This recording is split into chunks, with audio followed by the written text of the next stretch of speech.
Hello everyone, welcome to SMR Pharma channel. Myself is Smriti Parashar. So I am back with the 5th class of Pharmacy Act 1948. Last classes में इस act के under में हम history से लेके state pharmacy councils तक already discuss कर चुके हैं। अगर आपने प्रीवियस क्लासेस नहीं देखी हैं तो सबसे पहले जाके आप वो देखें। ओके, आज हम सबसे लास्ट टॉपिक कवर करेंगे, that is registration of pharmacist. Okay, pharmacist का रजिस्ट्रेशन सेंट्रल रजिस्टर में और स्टेट रजिस्टर में कैसे किया जाता है उसको डिटेल में स्टडी करेंगे। Okay, so let's start with our class of registration of pharmacist. तो सबसे पहले देखते हैं सेंट्रल रजिस्टर। सेंट्रल रजिस्टर क्या होता है? Under the provision of pharmacy act 1976, the PCI of India is required to maintain a central register.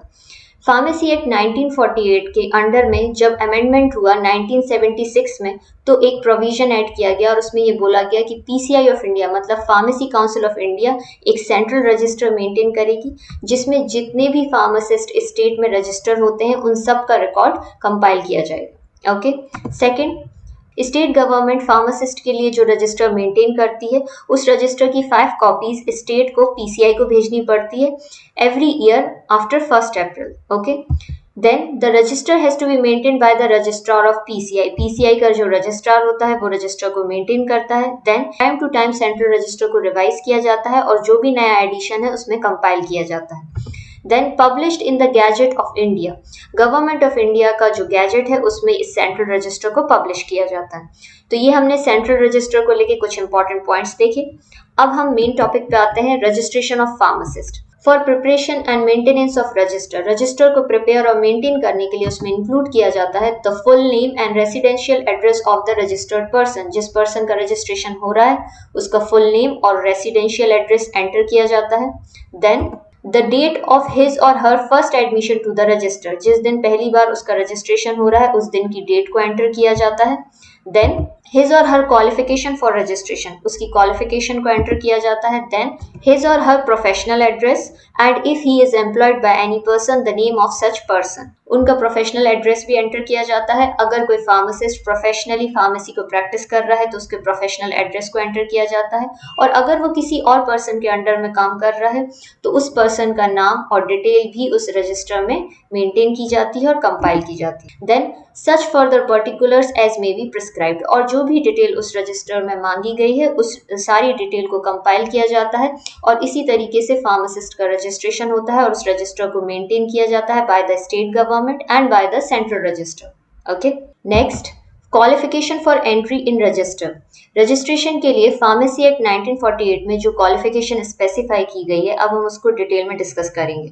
So qualification for entry in register, a person who has attained the age of 18 years shall be entitled on payment of the prescribed fee to have his name entered in the first register if he resides or carries on the business or profession of pharmacy in the state. Okay, ये थोड़ी act की language है इसलिए tough है, इसको हम easily समझते हैं। अगर कोई पर्सन अपने स्टेट में फार्मेसी से रिलेटेड बिजनेस या प्रोफेशन करना चाहता है तो सबसे पहली क्वालिफिकेशन या सबसे पहली रिक्वायरमेंट है एज, जो कि 18 ईयर्स की होनी चाहिए। जब कोई 18 ईयर्स का हो जाता है तो वो रजिस्ट्रेशन ले सकता है as a pharmacist first register में। फर्स्ट रजिस्टर मतलब स्टेट के फार्मेसी काउंसिल के रजिस्टर में, ठीक है, और उसके लिए उसको प्रिस्क्राइब्ड फीस भी देनी पड़ेगी, मतलब रजिस्ट्रेशन में जो फीस देनी पड़ती है वो उसको फीस दे के अपना फार्मासिस्ट का रजिस्ट्रेशन ले सकता है। ओके, तो ये हमने देखी फर्स्ट रिक्वायरमेंट। अब हम डिस्कस करते हैं एजुकेशनल क्वालिफिकेशन, मतलब अगर कोई person as a pharmacist register होना चाहता है तो ऐसी क्या एजुकेशनल क्वालिफिकेशन या क्या डिग्री उसके पास होनी चाहिए उसको देखते हैं। फर्स्ट, होल्ड अ डिग्री और डिप्लोमा इन फार्मेसी और फार्मास्यूटिकल केमिस्ट्री, या तो फार्मेसी या फार्मास्यूटिकल केमिस्ट्री में डिग्री या डिप्लोमा होना चाहिए, या फिर केमिस्ट और ड्रगिस्ट का डिप्लोमा होना चाहिए किसी इंडियन यूनिवर्सिटी से या फिर स्टेट गवर्नमेंट से, या फिर ऐसी कोई प्रिस्क्राइब्ड क्वालिफिकेशन होनी चाहिए जो ऐसी अथॉरिटी ने दी है जो किसी दूसरी कंट्री की है। ओके, बट वो क्वालिफिकेशन किसके लिए है? फॉर फार्मासिस्ट, तो उसको भी रिकॉग्निशन मिलता है हमारी कंट्री में। तो ये क्वालिफिकेशन फर्स्ट क्वालिफिकेशन है जो कि अगर किसी के पास हो तो वो एज अ फार्मासिस्ट का रजिस्ट्रेशन करवा सकता है। Next, hold a degree of an Indian university other than a degree in pharmacy और फार्मास्यूटिकल केमिस्ट्री, अगर किसी के पास फार्मेसी और फार्मास्यूटिकल केमिस्ट्री के अलावा कोई दूसरी डिग्री है इंडियन यूनिवर्सिटी की और वो बहुत दिनों से हॉस्पिटल और किसी डिस्पेंसरी में ड्रग्स की कंपाउंडिंग में काम कर रहा है, एटलीस्ट 3 ईयर्स के लिए, मतलब कम से कम उसने 3 साल के लिए किसी हॉस्पिटल और डिस्पेंसरी में ड्रग्स की कंपाउंडिंग और डिस्पेंसिंग में काम किया है, तो भी उसे एज अ फार्मासिस्ट का रजिस्ट्रेशन मिल जाता है। ओके, तो ये हुई दूसरी टाइप की डिग्री। Next, has passed an examination recognised as adequate by the state government for compounders और डिस्पेंसर। अगर किसी के पास कोई डिग्री नहीं है बट उसने ऐसा कोई एग्जामिनेशन क्रैक किया है जिसे स्टेट गवर्नमेंट रिकॉग्नाइज करती है कंपाउंडर्स और डिस्पेंसर के लिए, तब भी उसे फार्मासिस्ट का रजिस्ट्रेशन मिल जाता है। Then, has been engaged in compounding of drugs for at least 5 years. अगर कोई पर्सन किसी हॉस्पिटल, डिस्पेंसरी या किसी दूसरी प्लेस में ड्रग्स की रेगुलर कंपाउंडिंग और डिस्पेंसिंग में इन्वॉल्व है एटलीस्ट 5 साल के लिए, तो भी उसे फार्मासिस्ट का रजिस्ट्रेशन मिल जाता है। ओके, तो ये हमने देखी बेसिक क्वालिफिकेशन जो किसी भी फार्मासिस्ट के लिए इंपॉर्टेंट है रजिस्ट्रेशन के लिए। ओके, नाउ एक important point, as given in section 31 of pharmacy act 1948, ये जो भी क्वालिफिकेशंस अभी हमने डिस्कस की ये स्पेसिफाई हैं फार्मेसी एक्ट 1948 के सेक्शन 31।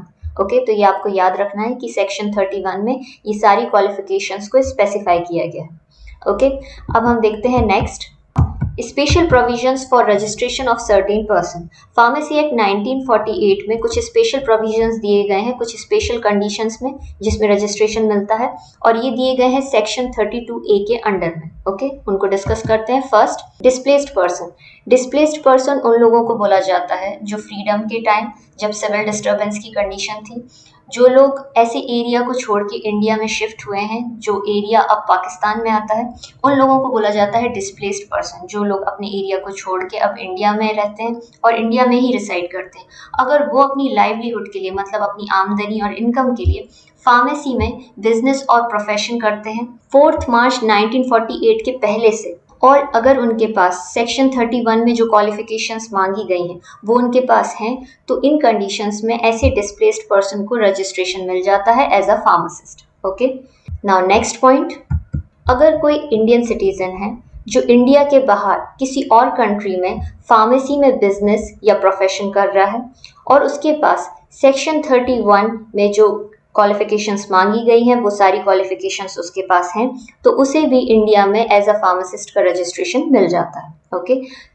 नाउ थर्ड वन, अगर कोई ऐसा पर्सन है जो ऐसे एरिया में रहता है जो एरिया अब इंडिया की टेरिटरी में इंक्लूड हो गया है, मतलब पहले वो किसी और कंट्री का पार्ट था बट अब वो इंडिया में आ गई है वो टेरिटरी, तो उस एरिया के लोगों को भी रजिस्ट्रेशन मिल जाता है अगर उनके पास वो क्वालिफिकेशंस हैं जो सेक्शन 31 में मांगी गई है। ओके, तो ये हमने देखे special provisions under section 32A।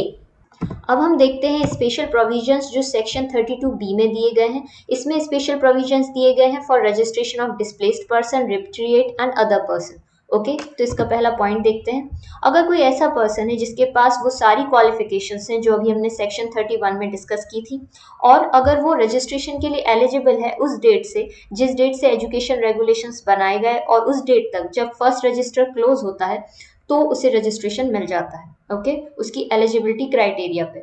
Now next, अगर कोई ऐसा पर्सन है जो ड्रग एंड कॉस्मेटिक एक्ट 1940 के अंडर में क्वालिफाइड माना गया है ड्रग्स की कंपाउंडिंग और डिस्पेंसिंग में, तो उसे भी फार्मासिस्ट का रजिस्ट्रेशन मिल जाता है। ओके, नाउ थर्ड पॉइंट, अगर कोई डिस्प्लेस्ड और रिपेट्रिएट पर्सन है, डिस्प्लेस्ड पर्सन मीन्स अभी मैंने आपको बताया था कि अगर किसी प्रॉब्लम की वजह से कोई पर्सन किसी एरिया को छोड़कर हमारी कंट्री में रिसाइड करता है और अब वो एरिया किसी और कंट्री में आता है, फॉर एग्जांपल पाकिस्तान और बांग्लादेश, या फिर रेपेट्रिएट है। रेपेट्रिएट मतलब होता है वो पर्सन जिसको फोर्सफुली किसी पोर्शन से या किसी एरिया से हटाया गया है और अब वो पोर्शन या एरिया या वो टेरिटरी किसी और कंट्री में आती है, तो ऐसे लोगों को बोला जाता है रेपेट्रिएट पर्सन। अगर ऐसे लोग बहुत दिनों से फार्मेसी के प्रोफेशन में हैं और एटलीस्ट उन्होंने 5 साल के लिए फार्मेसी का प्रोफेशन किया है अपनी इनकम के लिए, तो अगर वो रजिस्ट्रेशन के लिए अप्लाई करते हैं तो उन्हें भी रजिस्ट्रेशन मिल जाता है। तो ये हमने देखे स्पेशल प्रोविजंस जो सेक्शन 32B में दिए गए हैं। तो आज की क्लास में हमने पढ़ा क्वालिफिकेशंस और स्पेशल प्रोविजंस जो ज़रूरी हैं किसी भी फार्मासिस्ट के रजिस्ट्रेशन के लिए। अब हम इस टॉपिक को नेक्स्ट वीडियो में कंटिन्यू करेंगे और कुछ और इंपॉर्टेंट पॉइंट्स देखेंगे। अगर आप PDF डाउनलोड करना चाहते हैं तो डिस्क्रिप्शन बॉक्स में टेलीग्राम चैनल की लिंक दी गई है, वहाँ से आप डाउनलोड कर सकते हैं। Thank you.